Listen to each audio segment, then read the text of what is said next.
I am Aiden Luttrell, and I will be giving an overview of my fascinating discoveries of World War I battlefields. I will be discussing the landscape and human tragedies that are still being found today in various locations. Subjects such as tunneling and underground bunkers are still being discovered by historians today, and to say the least, they tell a story. The following discoveries display Paris and Berlin in the 1920s. In one of the first battles, the Battle of Marne, the Chemin des Dames was one of the German footholds in their territory.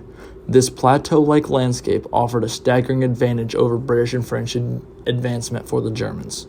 According to 10 significant battles of the First World War, the advantage of the plateau is the height above oncoming attackers. This source stated that Germany's hold was constantly attacked by the French and British.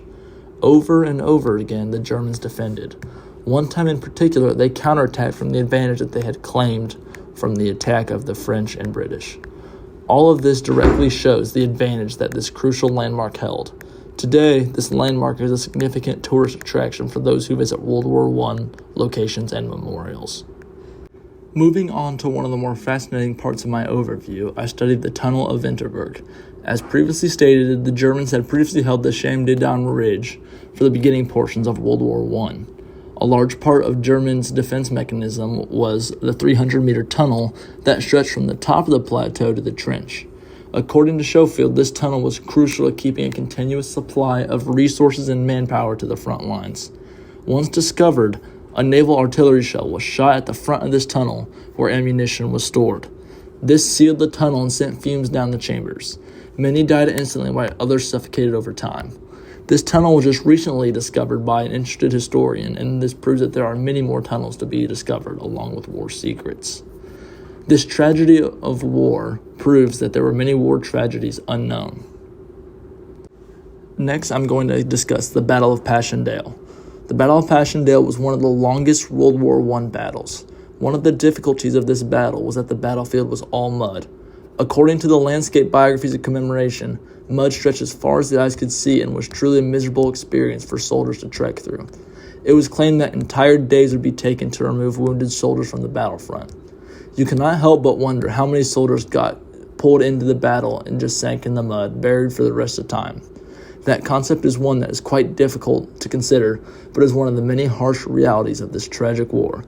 The biggest tragedy of this battle was that, according to the horror that was Passchendaele and still resonates today, this battle served no purpose. There was not a strategic advantage that this piece of land offered.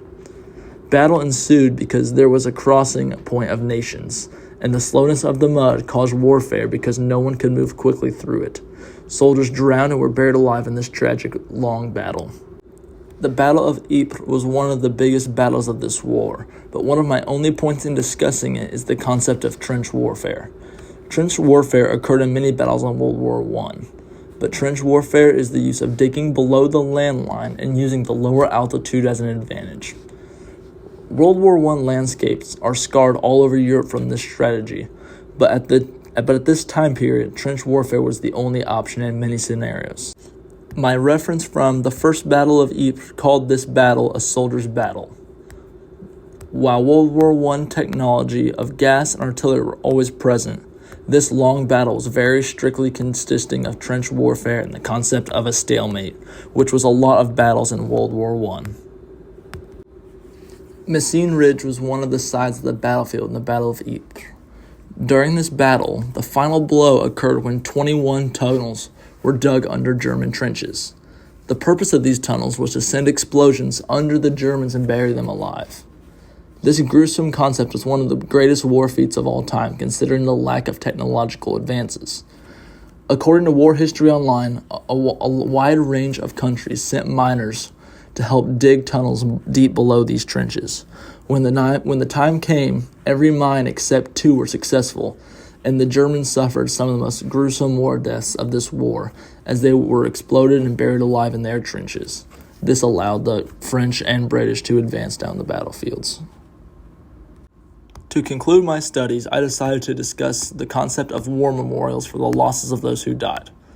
The landscape biographies of commemoration stated that World War I started the concept of memorials for the fallen.